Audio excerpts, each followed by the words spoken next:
Saludos a todos, bienvenidos al webinar de hoy. Esperemos por favor 5 minutos que se puedan unir el resto de los participantes y damos inicio. Gracias.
Bueno, nuevamente saludos a todos, bienvenidos al webinar de hoy.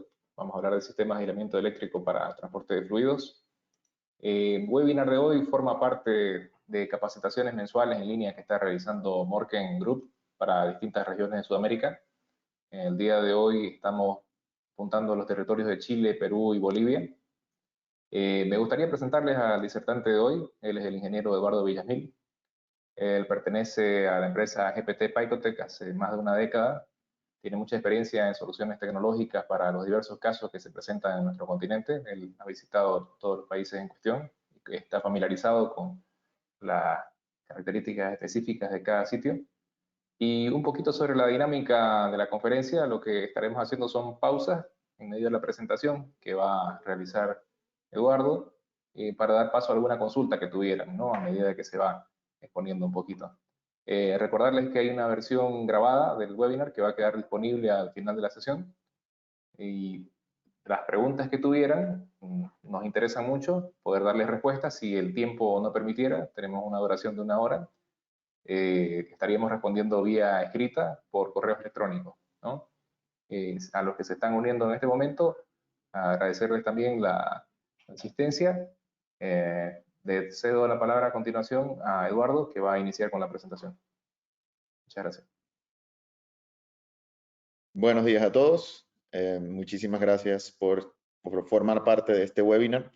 Como les comentó Antonio, la intención es que tengan la comodidad de que si tienen algún momento alguna pregunta por el chat de la derecha o por el contacto a través de la plataforma lo pueden enviar y podamos ir solucionando las preguntas mientras salgan. Si no, también al final vamos a tener un espacio para eso.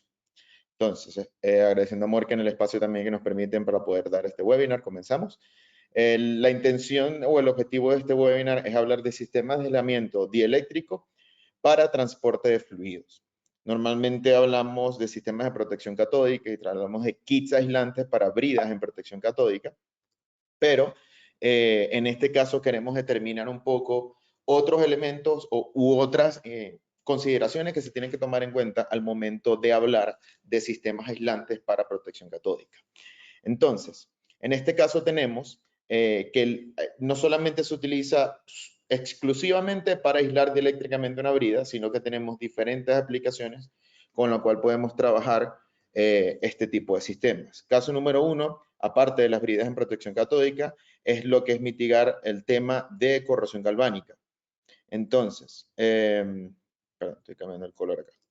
Listo, entonces le limita todo lo que es el tema de corrosión galvánica. Es decir, tenemos un caso acá que podemos ver que es un elemento donde tenemos metales de diferentes características o diferentes tipos de metales conectados y que están dentro de un electrolito, que están expuestos a un electrolito.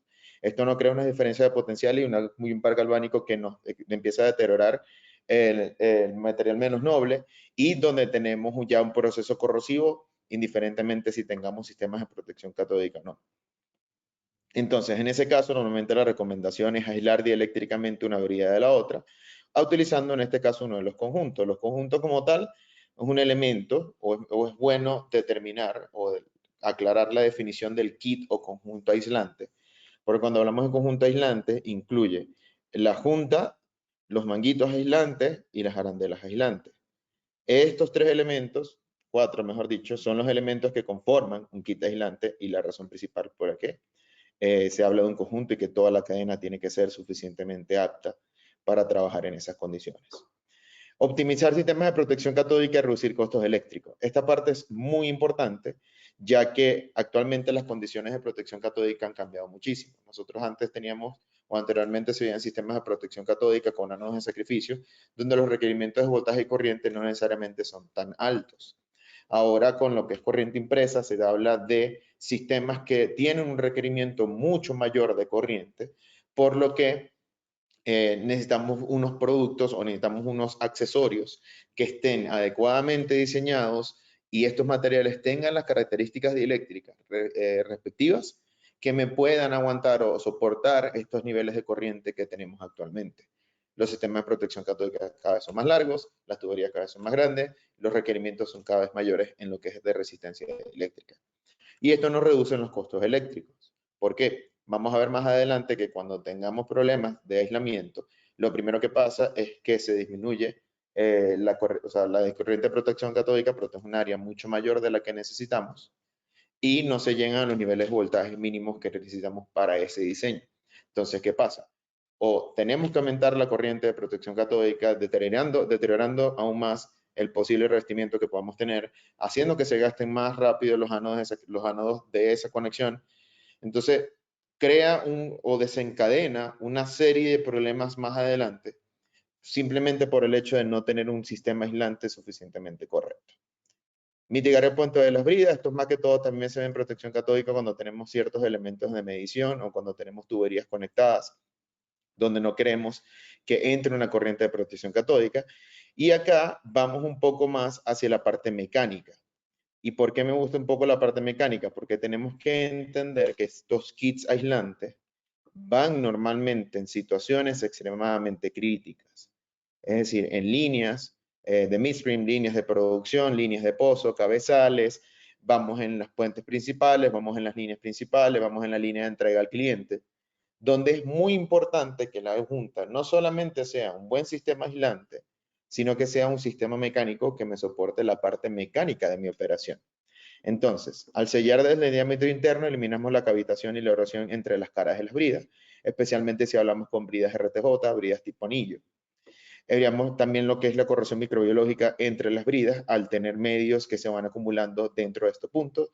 Mitigar la corrosión por corrientes paráticas, esto vuelve un poco hacia la parte de aislamiento dieléctrico donde tenemos que prevenir, ya sea por sistemas de protección catódica que están adyacentes y nosotros no los conocemos, o por corrientes que sean, por ejemplo, inducidas por líneas de alta tensión. Siempre es importante mantener o mitigar esa corrosión por corrientes parásitas. Aquí hablamos también de aplicaciones cuando tenemos hidrógeno en la línea, que tenemos una corrosión o fragilidad inducida por hidrógeno. Y terminando un poco la parte mecánica, llegamos a esta zona donde hablamos de conexiones entre bridas RTJ, RTJ o incluso combinaciones RTJ con RF. ¿Por qué es importante? no sé si me están escuchando bien. Creo que sí. Antonio, no sé si Sí, hay se algún escucha, problema de Eduardo, comunicación. adelante. Ok, perfecto. Entonces, esta parte es importante. ¿Por qué? Porque desde el punto de vista de ingeniería, desde el punto de vista de diseño, una conexión RTJ-RF no debería ocurrir. Bajo ningún concepto debería ocurrir una combinación RF-RTJ. Es algo que pasa en campo por errores humanos o errores en puntos de operación. Pero no es tampoco fin de mundo, ya que sí existe la posibilidad de poder sellar en estos elementos.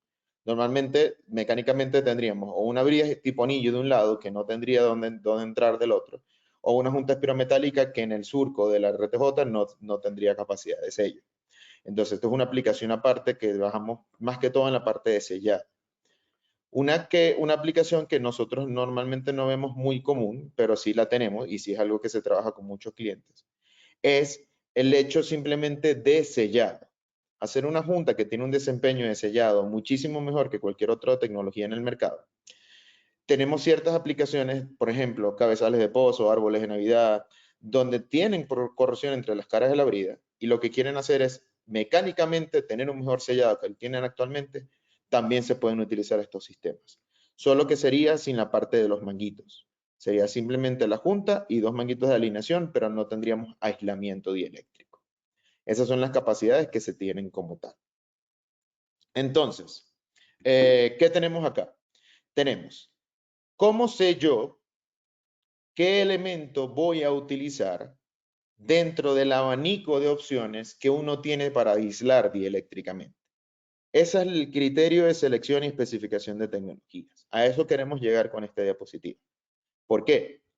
Porque yo puedo tener una especificación simple que me diga una junta aislante y ya. No me dice absolutamente más nada. No me habla de diámetro, no me habla de clase, no me dice qué aplicación tengo, qué medio está pasando por ahí, no sé si es un elemento crítico, si es para protección catódica, si es para aislamiento eléctrico, si es por la protección catódica, si es con rectificador, si es por anual de sacrificio, qué requerimientos de corriente necesito. No tengo absolutamente nada de eso. Entonces, ¿qué necesitamos nosotros? Entender primero cuáles son las opciones que tenemos actualmente y con qué criterio voy a trabajar yo para poder seleccionar una tecnología sobre la otra. Entendemos que normalmente las especificaciones más antiguas trabajan con materiales fenólicos. Materiales fenólicos nacieron en el comienzo de 1900, donde se tenía un material que era un mejor aislante que lo que podía ser cualquier goma o cualquier caucho en ese momento, y tenía ciertas capacidades mecánicas. Me podía soportar bridas planas, clase 150, con unas absorciones de agua bastante elevadas que hacían que mi tiempo de duración en esa brida no fuese mucho o no tuviese un tiempo de vida o de funcionamiento muy elevado, pero en ese momento servía como aislante dieléctrico. 30, 40 años después sale lo que es hasta el año pasado lo que se usaba normalmente, que es la resina epóxica reforzada con fibra de vidrio. Eso es lo que significa Glass Reinforced Epoxy. Es resina epóxica reforzada con fibra de vidrio. A partir de esto, de esta fecha, hasta el 2020, se utilizaba exactamente el mismo material. En este caso, grados de 10. ¿Por qué? Tenemos un elemento que tiene una mejor capacidad mecánica que lo que tenía el fenólico y tiene una mejor capacidad dieléctrica. Es un elemento permeable, es decir, son fibras que están aglomeradas con la resina epóxica y que todavía dejan o permean el material o el medio a través del material y por eso se trabajan con sellos secundarios. Sellos secundarios que varían dependiendo de la aplicación. Puede ser nitrilo, Viton, EPDM, dependiendo de la aplicación. Y ese material también se utiliza para los manguitos y para las arandelas aislantes. En el 57 salen las primeras monolíticas que la ventaja que tiene, la ventaja principal de la monolítica, es que es un elemento que yo solamente tengo que soldar un lado y soldar el otro. Y ya tengo mi aislamiento. Pero si ustedes ven dentro de una monolítica, son prácticamente dos collares que están unidos a través de una soldadura con un material aislante en la parte de adentro. Nosotros también fabricamos juntas monolíticas. ¿Y qué pasa? Nos damos cuenta que es el mismo material, la misma resina epóxica, es la misma que se está utilizando para aislar dieléctricamente este material. No tiene una ventaja principal o adentro que te diga, ok, tiene un mejor aislamiento por esto y por esto, por esto. Lo que es el material aislante como tal sigue siendo una resina epóxica reforzada con fibra de vidrios, con O-rings como sello secundario. De nuevo, porque el material permea. Entonces necesitamos sellos secundarios para soportar esto. La gran ventaja aislante que tiene la junta monolítica es que se puede hacer un revestimiento en la parte interior, causando que tengamos una mayor área de resistencia, por lo tanto podría tener un mejor aislamiento cuando tenemos medios extremadamente conductivos. Pero al final de cuentas sigue siendo G10. Ya en los 80 sale lo que cambia el juego para todas las juntas aislantes, que en el mercado, su marca comercial es la junta Picotec. ¿Por qué la junta Picotec cambia o la junta BCS cambia el mercado como tal? Porque se añade el núcleo de acero inoxidable 316L. Al tener un núcleo de acero inoxidable 316L, yo puedo trabajar con presiones y con clases de presión mucho mayores de la que venía trabajando anteriormente. Y de nuevo, al ser el G10 un material permeable, es decir, que pasa el medio a través del material como tal, se trabaja con este sello de teflón secundario para evitar fugas a través de la permeabilidad del G10 como tal. Porque de nuevo es un material permeable. ¿Qué pasa acá? Este producto se fue modificando en varias versiones, pero que esencialmente eran lo mismo. FireSafe tiene un sello secundario que es de Inconel, que me permite ser utilizado. Tenemos una junta que es la BCXT, que para altas temperaturas hasta 500 grados centígrados, 400 grados centígrados. Luego tenemos la EDISIL, que lo que básicamente hizo fue pasar el sello de teflón al diámetro interno, pero sigue siendo núcleo inoxidable, sigue siendo G10 para aislar dieléctricamente. Hasta el 2020, que es cuando sale, hasta enero de 2020, que es cuando sale la última junta en el mercado que se llama Evolution. Acá se elimina completamente el uso del G10 y ya no se trabaja con este material con las dificultades y retos que tiene anteriormente. Entonces, yo tengo todo este abanico de opciones para poder trabajar y seleccionar qué junta voy a utilizar. ¿Qué criterio utilizo yo para tener una idea o para ir filtrando lo que yo voy a trabajar o qué producto voy a utilizar? Nosotros utilizamos el acrónimo STAMPS. Es un acrónimo en inglés, pero se puede traducir en español. Ahí habla Size, Temperature, Application, Media, Pressure and Schedule. Entonces yo voy traduciendo esto y digo, este es el tamaño de mi junta, de mi diámetro, y en este caso de la tubería, de la brida, que sería el mismo de la junta, la temperatura de operación a la cual va a ser afectada o va a estar en contacto el medio, la aplicación, que en este caso vamos a decir que es protección catódica, no es corrosión galvánica, no es... Esto se puede detallar un poco más. Yo pudiese decir que es para la línea de transmisión principal, yo puedo decir que es para cabezal de pozo, yo puedo decir que es para árbol de Navidad, yo puedo decir que es para manifold, yo puedo decir que es para la estación de válvula 25, 43, 32. Esta aplicación me da una referencia a mí de dónde va a ser utilizada esa junta y el nivel de criticidad que voy a trabajar. El medio que está pasando por acá, que en este caso generalizamos y decimos crudo, acá podemos hablar de cortes de agua, podemos hablar de contenido de CO2, podemos hablar de contenido de HFS, podemos hablar de ácido sulfúrico, podemos hablar de contenidos ya específicos del medio, la clase de presión y en este caso el schedule. Por ejemplo, este criterio se utiliza también para selección de productos para bombas y ahí hablan de velocidad, de speed. Pero en nuestro caso, vamos a hablar es del schedule, es decir, el espesor, o sea, la referencia que nos va a dar el espesor de la tubería, porque yo siempre quiero estar sellando desde el diámetro interno de la tubería. Otros criterios, como les vengo contando, no solamente el STAMPS, se pueden utilizar para la selección de materiales y estos ya van por el espesor de la junta, por ejemplo. Si yo tengo unas facilidades que son muchos años, que tienen muchos años de operación y que yo no tengo espacio para abrir una brida lo suficiente para que entre una junta con núcleo acero inoxidable, con G10, con sello de teflón, que es el doble de una junta espirometálica, el espesor de la junta en ese momento me va a causar a mí problemas en el futuro. Igualmente con la longitud de los pernos. Capaz yo tengo una especificación de pernos con 1/8 de espesor, porque es lo que tienen todas las espirometálicas, y cuando me llega la junta aislante, los pernos no son lo suficientemente largos, porque no conté o no tomé en consideración el espesor de la junta, y que tengo que agregar 2 arandelas por cada lado. No es solamente el espesor de la junta. Tengo que agregar 2 arandelas por cada lado, por lo que mis consideraciones de la longitud de los pernos tienen que cambiar. La ubicación de los sellos va pegada mucho a lo que es el schedule. Dependiendo del schedule o del espesor de tubería que puedo tener, me va a cambiar el diámetro interno de la junta. Por lo tanto, es importante conocer dónde van a ir la ubicación de los sellos. También tenemos casos muy puntuales donde trabajamos con linings internos. Entonces, desde el punto de vista de ingeniería, hay que considerar esos cambios o dónde va a estar ubicado el liner para poder, para poder tener una ubicación correcta de los sellos. Volvemos a lo mismo de la longitud de los canutos, lo que les expliqué de la diferencia que podemos trabajar. Por ejemplo, ayer estoy trabajando en una aplicación acá en Colombia donde tiene una platina de una placa de restricción. Entonces, esa placa de restricción tiene 4 milímetros, tengo una junta de cada lado, yo tengo que tomar en consideración todos esos espesores para poder determinar tanto la longitud de los pernos como la longitud de los canutos.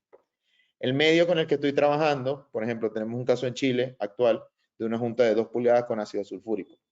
Entonces yo tengo que ver la tabla de compatibilidad química de no solamente la junta como tal, sino el G10, el teflón, los canutos como tal, de la serie inoxidable, la concentración del ácido.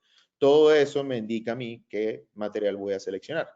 Lo que le comento de los revestimientos internos y lo que ya hablamos al principio de la presentación, que son los tipos de brida. Normalmente vamos a encontrar simplemente bridas RF, bridas RTJ. Ya podemos hablar con diámetros más grandes, superiores a 24 pulgadas, consideraciones como si es serie A, si es serie B, si hablamos de una brida API, si es API 5000, API 3000, entonces esa consideración también se tiene que tomar en cuenta. No todas las bridas son ASME 6.5. A veces tenemos casos de unas bridas específicas de ciertas válvulas que tienen pernos pegados, que tienen ciertas consideraciones. Todo eso nosotros lo tenemos que tomar en cuenta. Todo eso tiene que formar parte del criterio de selección y especificación de tecnologías. ¿Por qué? Porque una junta no es solamente, y por eso tenemos esta foto acá, un kit de aislante no es solamente la junta. Tenemos que tomar en cuenta, como les comenté al principio, la junta, los canutos o manguitos y las arandelas.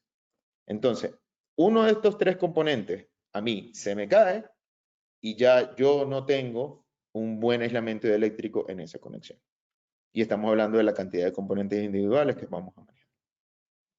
Ahora, un poco de por qué, o sea, ya le hicimos un poco la parte histórica de qué opciones se tienen actualmente. Ahora hablamos sobre cuáles son las razones principales por las que ya se está tratando de salir del G10. Y es que las condiciones están cambiando.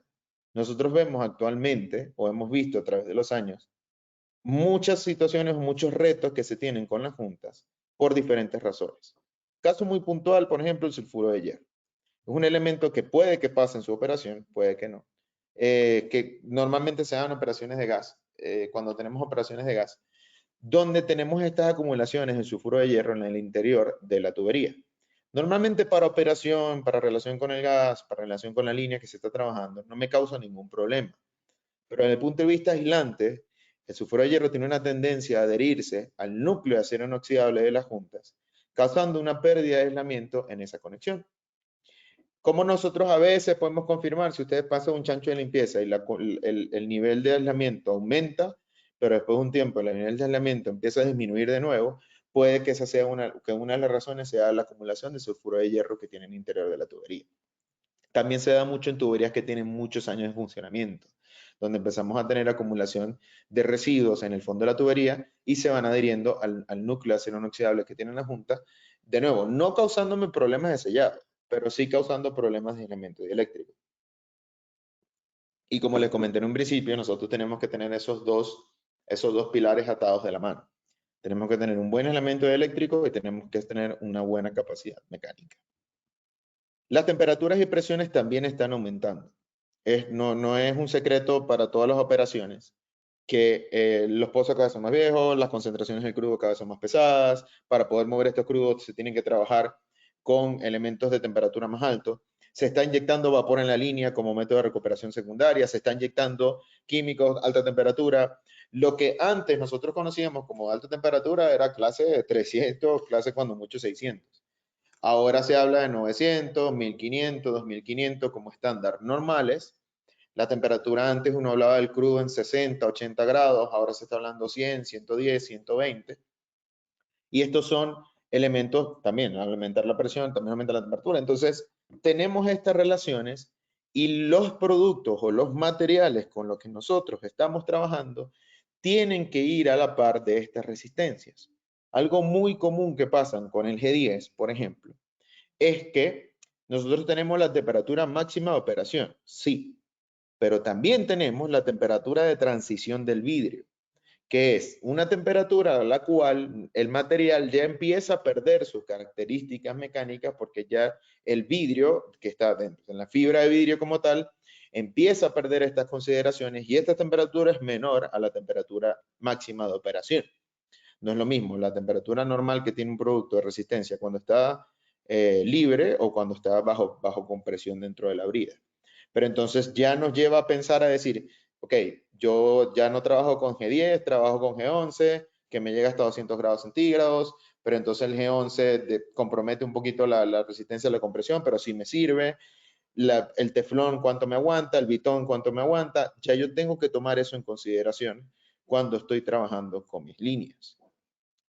Igualmente, encontramos que dentro de las consideraciones que nosotros podemos tener en campo, vamos a encontrar posibles fallas. Las fallas es algo que cuando se ve en el mercado, nosotros tratamos de entender primero es qué está pasando, porque muchas veces lo que al menos a nosotros nos pasa como marca es que nunca hemos tenido problemas con el producto como tal, al menos que las condiciones de operación del producto hayan cambiado.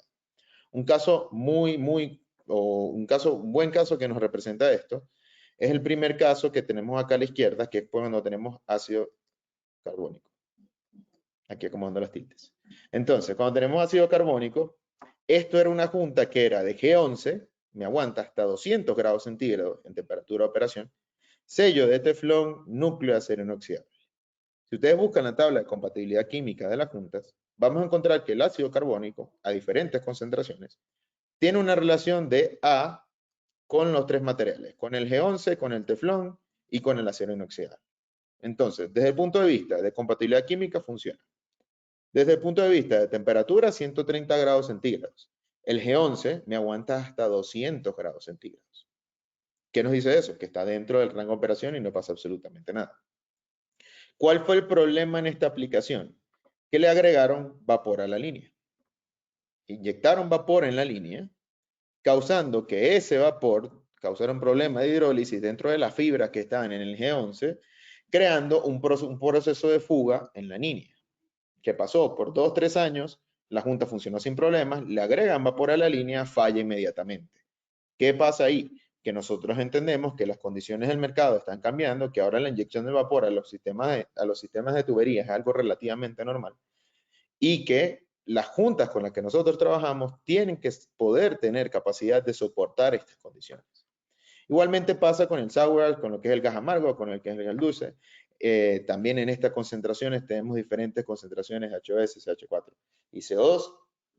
Y hemos comprobado que cuando el G10 y el G11 están expuestos a estos materiales por suficiente tiempo, empezamos a ver cambio en densidades, en masas y densidades de lo que es el producto como tal, que eso es lo que nos dice que no están hechos para soportar tanto tiempo o un tiempo considerable estas concentraciones de gas amargo. ¿Y qué pasa? Nuestros campos de nuevo cada vez son más viejos, cada vez encontramos más aplicaciones donde tenemos estas concentraciones, estos niveles de concentración, y donde encontramos estos productos en la línea, por lo cual tenemos que estar al tanto de que tiene que ser compatible completamente con estos materiales. Y por último, vemos en la parte de instalación casos muy comunes donde tenemos estos problemas de que, como les comenté al principio, muchas veces la brida no se puede abrir lo suficiente para poder tener un espacio requerido para poder instalar el producto. ¿Y qué pasa? Me lo fuerzan.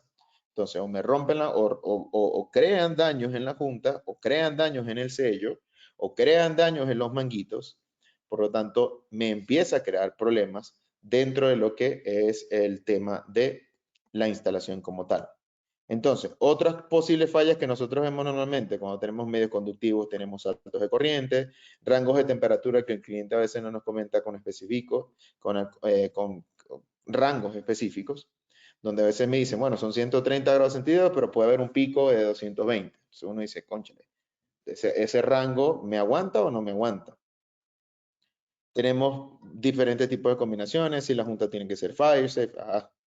Entonces, ese tipo de elementos o ese tipo de condiciones, de nuevo, volvemos a lo mismo. Estos criterios son los que me van a determinar a mí qué voy a utilizar yo. Y por eso yo tengo este bullet point acá, que es el inicial. Todo comienza con la selección, lo mismo que te dice la NAICS.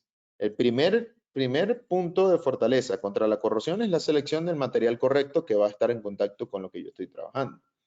Luego tenemos un detalle de instalación, que podemos ver acá, cómo puede haber un problema de instalación si no se hace de la manera correcta. Y finalmente tenemos una parte de medición. Entonces, para la parte de medición ya hablamos un poco de lo que es la selección de material, hablamos un poco de lo que es la instalación, volveremos a hablar de la instalación más adelante. Y tenemos ahora la parte que es la medición. Entonces, ¿qué pasa acá? Yo tengo que medir mi parte aislante y mi parte mecánica. Para las pruebas, Perdón, Eduardo, te dígame. interrumpo un segundo. ¿Te parece si tomamos un momento para responder algunas consultas? Sí, Comienzo realizando la última consulta que entra. Erwin Cuellar indica, mencionaron degradación por el tipo de medio y concentración de elementos agresivos. Las temperaturas admisibles para juntas en ambientes de procesos que son agresivos o en intemperie para materiales G10 o G11 por el efecto de la exposición a largo plazo, ¿causan alguna degradación del material? Entiendo que aquí están haciendo una si está consulta. dentro del rango, si está dentro del rango de operación del G10, no debería pasar nada. Entonces estamos hablando que el G10 te aguanta hasta 150 grados centígrados y el G11 te aguanta hasta 200. ¿Ok? Entonces, y tú lo que puedes ver es una tabla de compatibilidad química. Tú revisas la tabla de compatibilidad química. Por ejemplo, yo tengo una acá.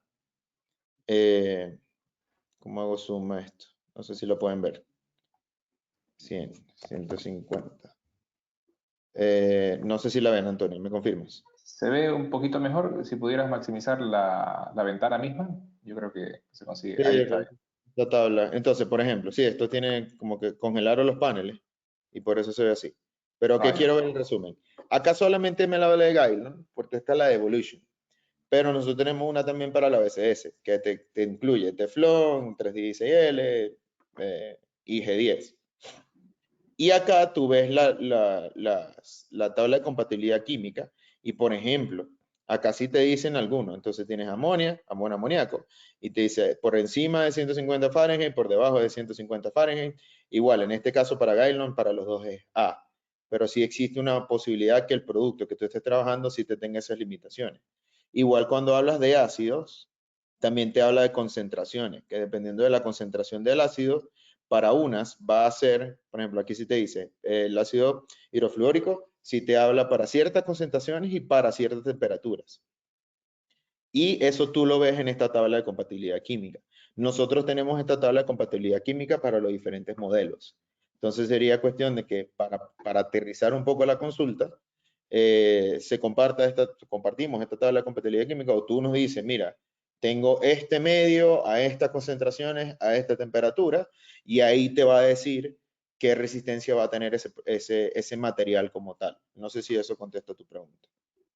Perfecto. Habría que hacer una verificación del material. Está relacionado con los rangos, como vos decís, que tienen que indicarse, ¿no? Rangos reales en lo que va a estar operando, ¿no? Hay Y veces entonces que, sería una cuestión de compartir qué concentraciones estamos hablando del medio, qué medio estamos hablando, qué temperatura estamos hablando, y ahí sí se puede dar una respuesta más aterrizada bueno, valga la redundancia, de la respuesta del material a ese medio como tal. exactamente. Paso a una siguiente pregunta.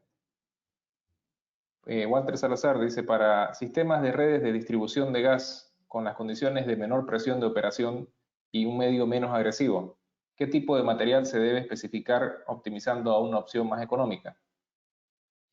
En ese caso sí estamos hablando de lo que es la linebacker como tal. Volvemos a esta. Quiero ver si puedo borrar todo esto.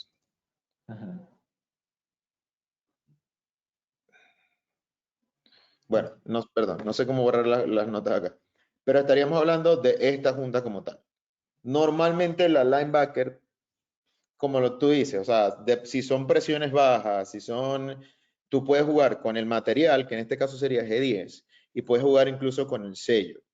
Puedes tener, en vez de un sello de teflón, pudieses tener un sello de Viton. A mí no me mata mucho la idea de cambiar el material de los manguitos, porque los manguitos o los canutos también son una consideración importante a tener. Hay opciones de ponerle Mylar, pero a mí no me mata, honestamente, la posibilidad de cambiar la Mylar, porque el Mylar tiene deficiencias en la parte dieléctrica, tiene un poco de deficiencias en la parte dieléctrica. Pero como tal, para una aplicación ya gas limpio, ya gas de distribución, presiones bajas, líneas no tan costosas, yo hablaría un poco sobre la linebacker, que es la resina epóxica reforzada con fibra vidrio sola. O incluso pudieses tener, si la tubería está enterrada, pudieses trabajar con la monolítica. Hay unas monolíticas, hay un modelo de monolítica que es de costo un poco menor y se trabaja con ese modelo también para este tipo de líneas que son de bajo nivel de criticidad. Entonces, dependiendo de qué opción tengas, hay un pequeño detalle con distribución y hay que saberlo, que van a haber puntos dentro de las estaciones o dentro de algún elemento que sí te van a pedir FireSafe o que te van a recomendar que la junta sea a prueba de fuego. Entonces, en ese caso, la opción que podrías manejar sería manejar esta junta, que es la última, que es FireSafe, y la pudieses tener solamente para los elementos extremadamente críticos.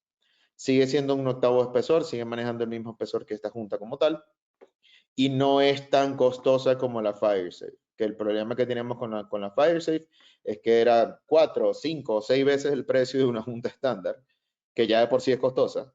Entonces se hacía imposible para los clientes poder tener su adquisición. La ventaja de esta es que es un precio relativamente similar al de la BCS, pero es FireSafe. Entonces pudieses tener esa opción si te lo requiere el sistema. Porque cuando hablamos de distribución, hay puntos específicos, sí sé que hay puntos específicos que te piden FireSafe.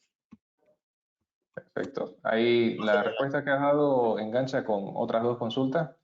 Una sería Marcelo Calvimontes, dice, ¿hay alguna norma que controle el sellado FireSafe?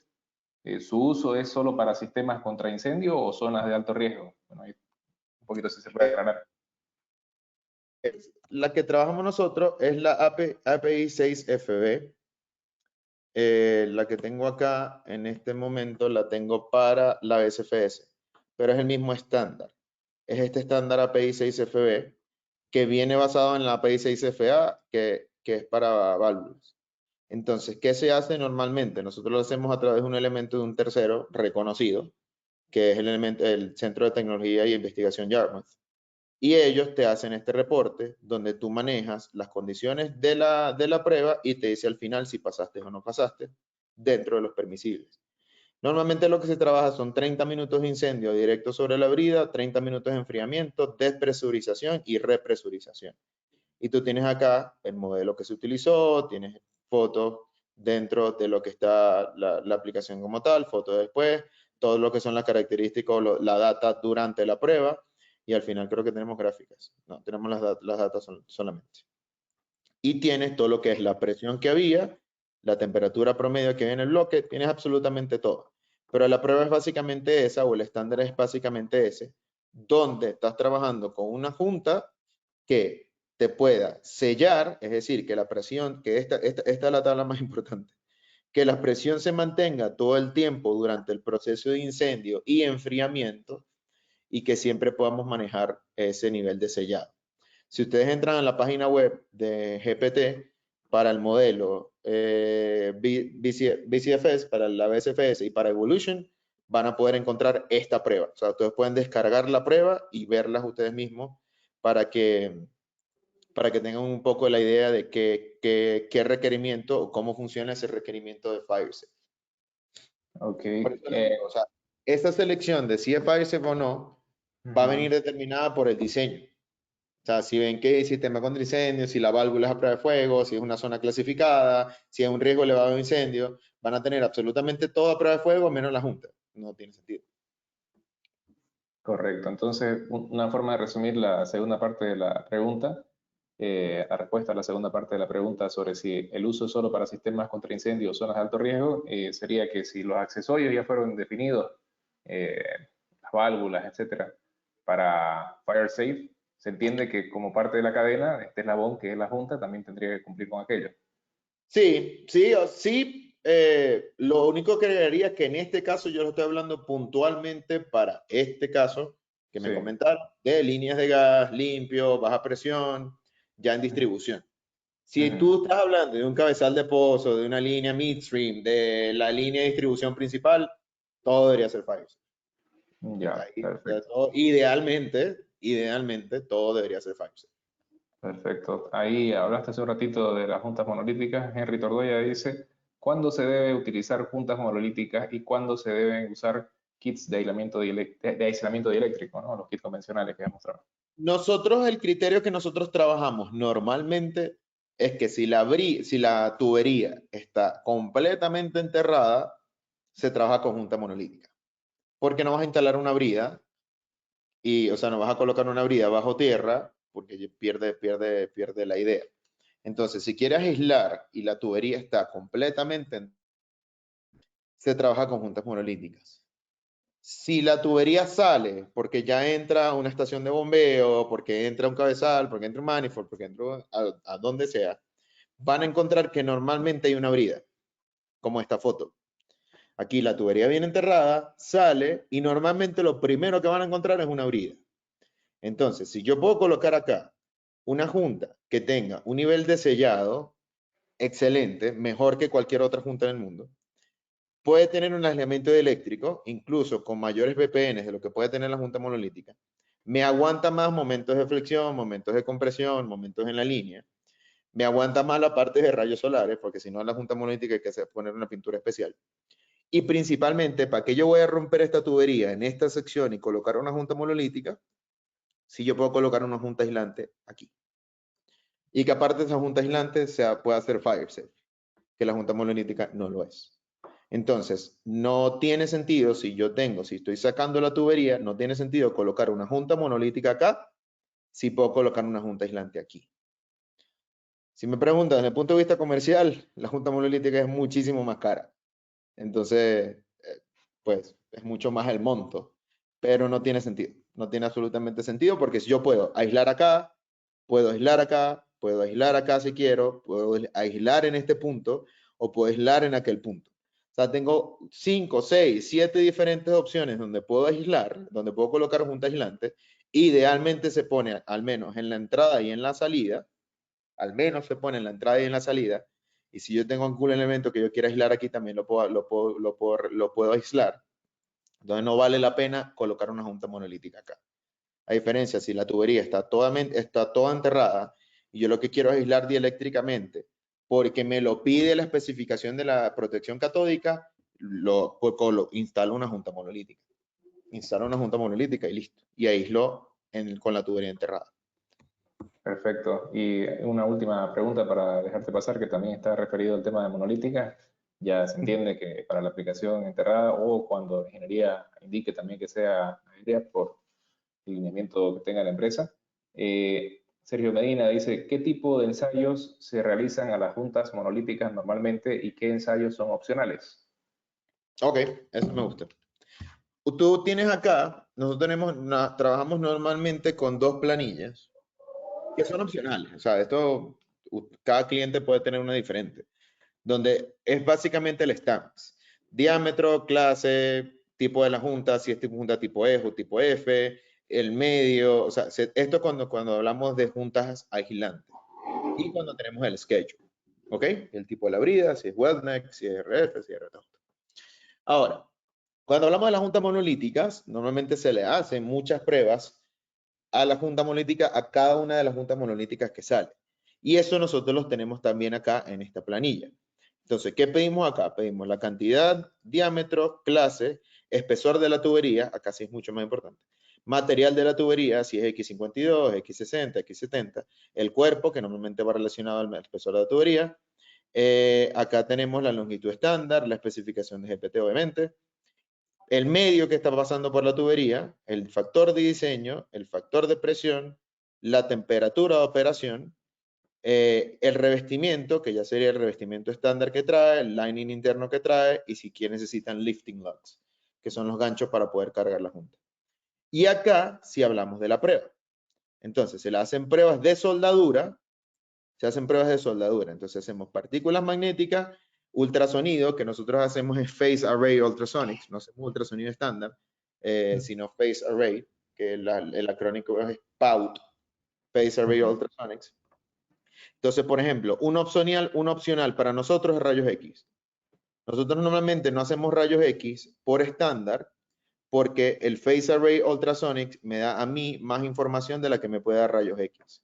Pero si el cliente por especificación quiere rayos X, se le puede hacer rayos X. Tienes la prueba neumática, que es la prueba de aire. Se me fue esto. Tienes la prueba hidrostática, tienes la prueba de aislamiento dieléctrico, que te da resultados en media ohms, y tienes el resultado de la fuerza dieléctrica, que es decir, tú le inyectas un voltaje a la línea y ya tiene que aislar dieléctricamente. Lo que estás probando es eso. Entonces, esas son normalmente las pruebas que nosotros les hacemos a la junta. Ya cada cliente, si quiere alguna prueba específica opcional, se le puede hacer, pero viene con costo extra. Pero normalmente eso lo pueden ver acá. Y esta planilla está también tanto en la página web como en el catálogo como tal de las juntas que se tienen. Y por último, también al revestimiento sé que se le hace, yo no sé por qué no lo pusieron acá, pero al revestimiento también se le hace prueba de Holiday para confirmar que no tiene ningún problema el revestimiento. Perfecto. Bueno, hacemos una pausa al tema de las consultas y por favor continúa con la presentación. Listo, muchachos. Entonces, tenemos, para la prueba de aislamiento, nosotros recomendamos normalmente la NACE SP0286. Nosotros nos vamos a inventar la fórmula del agua caliente, donde te recomiendan utilizar RFIT, o esta herramienta, o este equipo que se llama RFIT, que es el que vemos en esta foto, para medir el aislamiento dieléctrico en la línea. ¿Por qué no recomendamos un multímetro? Porque el multímetro me mide continuidad agregándole una corriente desde la fuente interna del multímetro. Entonces, dependiendo de cómo coloco yo las puntas, si la coloco en la dirección de la corriente de protección catódica o en contra, me va a dar valores diferentes. El RFIT también agrega una corriente, pero la hace con una frecuencia extremadamente alta para que los electrones pasen por la periferia del acero y no me dañen o me perjudiquen el factor de la protección catódica, por lo cual me da un resultado mucho más certero de si tengo aislamiento o no tengo aislamiento. Si no pueden, no es costoso, pero si no lo tienen en campo, se puede hacer una medición de voltaje a través de electrodos de referencia. Solamente que la norma te dice que tú tienes que dejar el electrodo en el mismo punto de tierra. Entonces, tú pones el punto de tierra, mides un lado, mides el otro, y tiene que haber una diferencia de voltaje de al menos de 100 milivoltios. Y ya con eso confirmas que tienes aislamiento dieléctrico. Como les digo, por favor, nunca me midan continuidad utilizando un multímetro. Para el sellado, normalmente se usa la prueba hidrostática en la junta aislante. Cuando hablamos de la junta BCS, no siempre se recomienda porque existe el riesgo que quede agua atrapada en el sello de teflón y me perjudique al principio los valores dieléctricos de la junta. Con la junta creada el año pasado, con Evolution, ese problema no se tiene, porque el sello está en el diámetro interno. No hay manera que se acumule agua en el sello como tal. Entonces tú puedes utilizar absolutamente sin ningún problema la junta en la parte de la prueba hidrostática y así no tienes que estar cambiando juntas después que tú hagas la prueba hidrostática. Puedes dejar esas sin ningún problema y ya las dejas instaladas en la línea. Entonces eso te quita un poco costos de puesta en marcha de la tubería y no tienes que andar cambiando, lo hace mucho más rápido. Y para la instalación, nosotros recomendamos, tampoco creando la fórmula del agua caliente, nos tomamos la ASME PCC1 2010. De ahí sacamos las recomendaciones de instalación para juntas en bridas. ¿Qué te dice en resumen? Que la cara de la brida esté bien, que no tenga ningún problema, ninguna rayadura. Te habla del perfil de anclaje o el perfil de finalización de la cara de la brida, que tiene que estar rugosa, no puede estar plana. Si la RTJ está bien, si es RGF, eso no hay ningún problema. Habla un poco sobre la rotación de las bridas, que no puede haber una desalineación o que esté muy cerrada o una rotación en este punto. No podemos martillar la junta para que entre. Uno diría, ok, la lógica es que no, pero claramente no siempre vemos que la lógica funciona, como vemos en esta foto. Tampoco podemos utilizar algo que lo dicen siempre, es que el perno no es una herramienta de alineación de bridas. Entonces, si de por sí el perno solo se puede dañar, si yo lo estoy utilizando para alinear la brida, imagínense con un canuto. Yo pongo el canuto, pongo el perno y trato de alinear la brida, rompo el canuto, porque no está hecho para eso, y pierdo ya aislamiento. Entonces me gasto todo ese dinero en una junta aislante para que se me dañe por el canuto. Hay herramientas de alineación de bridas, hay herramientas que te permiten hacer eso, neumáticas, hay varias marcas que trabajan con eso. Entonces, las recomiendo siempre porque es la manera más fácil de hacer esta instalación. Igualmente con el hecho del lubricante. Siempre la norma recomienda el uso de lubricante porque así no requieren tanto torque para llegar a la tensión requerida. Pero sí es importante utilizar un lubricante no conductivo. Un lubricante no conductivo porque si no, los que han utilizado lubricante, los que han instalado una brida, saben que no, cuando se coloca el lubricante nadie es sutil. Entonces, si es uno con base de cobre, va a haber cobre por toda la instalación, por el canuto, por la arandela, por el perno y voy a perder aislamiento. Siempre se colocan los pernos de abajo para que se alinee la junta y mis niveles de torque van a estar, o mi patrón de torque va a ser también el patrón Legacy, que es el mismo que está recomendado por la marca, por la norma. Esta información viene en cada uno de los kits que ustedes hacen la compra. Y lo que me estaban comentando sobre las pruebas también se hace sobre las juntas aislantes. Las juntas aislantes también tienen sus pruebas que se realizan a la junta aislante, no tanto a cada una, sino en el proceso de diseño para poder confirmar que la junta funciona. Por ejemplo, esto es un caso clásico de permeación del G10. ¿Qué se hace? Se coloca una lámina G10, gas, y se pasa gas a través de esa lámina G10. Así confirmo yo, o no puedo confirmar, qué tanto puede permear el gas a través, y como pueden ver aquí en estos puntos, puede permear a través del G10 como tal. Como nosotros trabajamos con Evolution, con un revestimiento, se tienen que hacer niveles de pasada para saber de que no se va a deteriorar el revestimiento al momento que yo esté instalando la brida. Como ya les enseñé, tenemos la prueba de fuego, tenemos pruebas de flexión, se hacen pruebas hidrostáticas, obviamente con todo un rango de presión de la ASME 16.5 y de la PI 6A.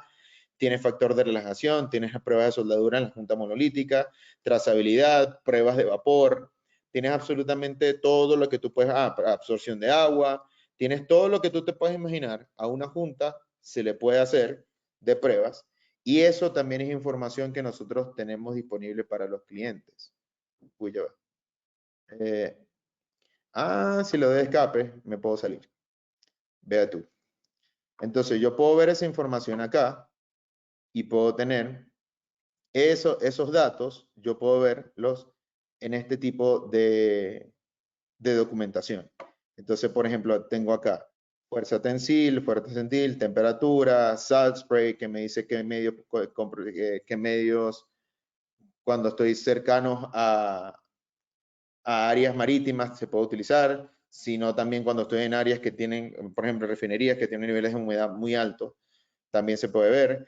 Test de compresión, de relajación, de blowout, ya específicos de ciertas pruebas como son los Shell Leakage Tests, que son unos requerimientos de fuga que ellos tienen que son muchísimo más exigentes que lo que nosotros vemos en el mercado normalmente. Y acá también tienen un poco sobre esa información. Tienen la API 6FB, PR2, la prueba de flexión, de blowout, todas las del revestimiento, todas las eléctricas, todas las del medio ambiente, vapor, sweet and sour gas, resistencia UV. Todo esto son pruebas que se le tienen que hacer a la Junta para poder determinar que la Junta es infact o que de verdad me va a funcionar en las aplicaciones que nosotros decimos que van a funcionar. Entonces, un poco finalizando ya, para que entiendan un poco por qué nosotros estamos trabajando actualmente con este tipo de modelo, es porque me combina absolutamente todo lo bueno que veníamos trayendo de los otros modelos en una sola. Entonces, tengo un octavo de espesor, lo cual me facilita la instalación. Tiene el núcleo de acero inoxidable que me permite trabajar en bridas hasta API 10.000, API 5.000, API 15.000 sin ningún problema. Es a prueba de fuego y tiene un sello de Gailon en el diámetro interno que me incrementa de una vez la compatibilidad química de la junta y pudiendo trabajarla en otras líneas. Entonces, como ven acá, sello teflón en el diámetro interno, sello secundario tipo C, que es el que me permite sellar cuando estoy en aplicaciones de fuego. Y también tenemos igual las juntas monolíticas, que son es un elemento que se usa actualmente en el mercado, que también nos diferenciamos un poco en lo que es el sistema, el proceso de fabricación de la junta. Actualmente, hoy, nosotros tenemos en Denver las dos fábricas juntas, de juntas aislantes y de juntas monolíticas. Podemos confirmar que es el centro de aislamiento más grande del mundo, donde se fabrican todas las juntas aislantes para bridas y todas las juntas monolíticas en el mismo sitio. Entonces, las capacidades de fabricación y de ingeniería se mejoran porque nosotros tenemos un solo departamento para todas esas aplicaciones. ¿Y qué pasa? Recomendamos a los clientes hacer uso y abuso de esos centros de ingeniería. Que nos pidan los planos, que pidan los certificados de las pruebas, que pidan certificados de calidad, que pidan certificados de trazabilidad, que vean cómo es el proceso de fabricación de una junta, que cuando ya esperemos obviamente que todo esto salga, pueda hacer una visita, que nosotros hacemos entrenamiento de juntas como tal, de criterios y selecciones, hacemos entrenamientos de instalación de juntas para bridas, que ese programa se llama GFIT, que es Gasket Installation Techniques, una cosa así se llama. Pero sí tenemos sistemas para eso. Y actualmente estamos trabajando en una tecnología nueva que se llama ISOSmart, que es para la parte de medición de los niveles de aislamiento que tengo en la tubería y que se vaya conectando al sistema SCADA. Entonces, vamos a tener todo un centro de tecnología para aislamiento eléctrico en sistemas de tubería. Y es importante que ustedes sepan que tenemos ingenieros de aplicaciones, tenemos diferentes herramientas que ustedes pueden utilizar para que se aseguren que lo que están trabajando el producto que están seleccionando y que lo que se está colocando en esa tubería me va a aguantar absolutamente todo. Porque por algo la junta aislante es tan crítica, porque va en el punto donde esa línea no se puede parar nunca. Y es importante que se conozca ese nivel de riesgo para saber qué voy a utilizar y qué voy a poner yo ahí. Y tengan ustedes esa tranquilidad de que no los van a llamar a mitad de la noche diciéndole que la junta falló. Entonces, con esto terminamos la presentación como tal. Tenemos un pequeño espacio para preguntas. No sé si queda alguna pregunta después de la primera tanda que hicimos, Antonio. Sí, lancemos una última pregunta por el corto tiempo que nos queda. Dice Nelson Padilla sobre la absorción de agua permitida por el material dieléctrico. Se entiende que 10 Gauss. ¿Qué niveles son aceptables y qué efectos positivos y negativos tiene el tener mayores o menores valores de absorción? La absorción de agua lo que te va a disminuir eventualmente es el tiempo de vida de la junta. Es muy crítico, porque una junta ponte que hoy te aísle a, no sé, 500 voltios por milipulgada y te dio una resistencia eléctrica de, ponete, no sé, 500 megohmios. A medida que tú vas absorbiendo agua, ya sea por lluvia, por humedad, por la línea, por el proceso, por condensación, esa junta cada vez se va a ir deteriorando más en la parte dieléctrica. Lo primero que cae es la parte dieléctrica. ¿Qué pasa cuando cae la parte eléctrica? Lo mismo que hablamos de los criterios de especificación.